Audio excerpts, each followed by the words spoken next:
Možno ste to zažili aj vy. Ten moment, keď sa musíte rozhodnúť medzi niečím, čo je správne, a niečím, čo je pre vás výhodné. Možno v práci, kde ste mohli získať odmenu na úkor kolegu. Alebo v rodine, keď ste uprednostnili vlastné pohodlie pred časom s blízkym, ktorý vás potreboval.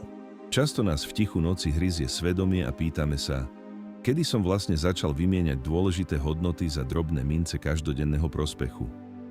Ten pocit, že sme niekoho alebo niečo vzácne zradili pre chvíľkový zisk, je ťaživý a pozná ho každý z nás.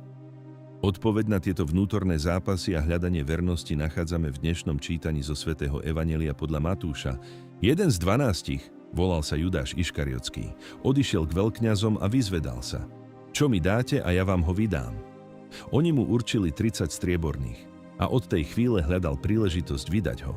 V prvý deň sviatkov nekvasených chlebov prišli k Ježišovi učeníci a pýtali sa ho: Kde ti máme pripraviť veľkonočnú večeru? On povedal: Choďte do mesta k istému človekovi a povedzte mu: Učiteľ odkazuje, môj čas je blízko, u teba budem jesť so svojimi učeníkmi veľkonočného baránka. Učeníci urobili, ako im Ježiš rozkázal, a pripravili veľkonočného baránka. Keď sa zvečerilo, zasadol s 12 za stôl a keď jedli, povedal: Veru, hovorím vám, jeden z vás ma zradí. Veľmi osmutneli a začali sa ho jeden po druhom vypytovať: Som to ja, pane? On odpovedal: Kto so mnou namáča ruku v mise, ten ma zradí. Syn človeka síce ide, ako je o ňom napísané, ale beda človekovi, ktorý zrádza syna človeka. Pre toho človeka by bolo lepšie, keby sa nebol narodil. Aj jeho zradca Judáš sa opýtal: Som to azda ja, rabi? Odpovedal mu: Sám si to povedal. Možno si hovoríte, čo znamenajú tie staroveké strieborné mince pre nás dnes, keď stojíme v rade na pošte alebo riešime nákup v obchode. Ako sa tento biblický príbeh o zrade odohráva v našich dnešných obývačkách?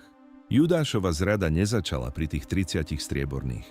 Začala sa oveľa skôr, v tichom, nenápadnom vzdialovaní sa od toho, čomu kedysi veril. Je to ako starý dom. Nikdy nespadne naraz.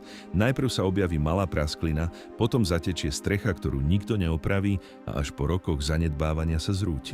V našich životoch sú tými striebornými drobné ústupky, keď namiesto pravdy zvolíme milosrdné klamstvo, lebo je to pohodlnejšie. Keď namiesto pomoci susedovi radšej zapneme televízor, lebo sme unavení. Keď predáme svoj pokoj za pár eur navyše v práci, ktorá nás oberá o čas s rodinou. Všimnite si však dôležitý moment pri stole. Všetci učeníci sa pýtajú: Som to ja, pane? Všetci cítili, že majú v sebe kúsok tej slabosti. Všetci vedeli, že v každom ľudskom srdci drieme schopnosť zradiť to dobré. Rozdiel medzi Judášom a ostatnými nebol v tom, že on bol jediný hriešny, ale v tom, že on už mal v srdci určenú cenu. Ostatní sa pýtali s bolesťou, on sa pýtal s maskou na tvári: Som to azda ja, rabi? Keď ráno vstaneme do práce, ten zápas medzi vernosťou a osobným ziskom začína znova. Ježiš nás nevolá k dokonalosti, ale k úprimnosti. Volá nás k tomu, aby sme si neprivykli na tie drobné zrady, ktoré nám v danej chvíli uľahčujú život, ale v skutočnosti nás oberajú o dušu. Skúsme dnes urobiť jednu malú vec inak. Keď sa ocitnete v situácii, kde by bolo ľahšie niekoho predať, či už ohováraním, drobným klamstvom alebo ľahostajnosťou, zastavte sa.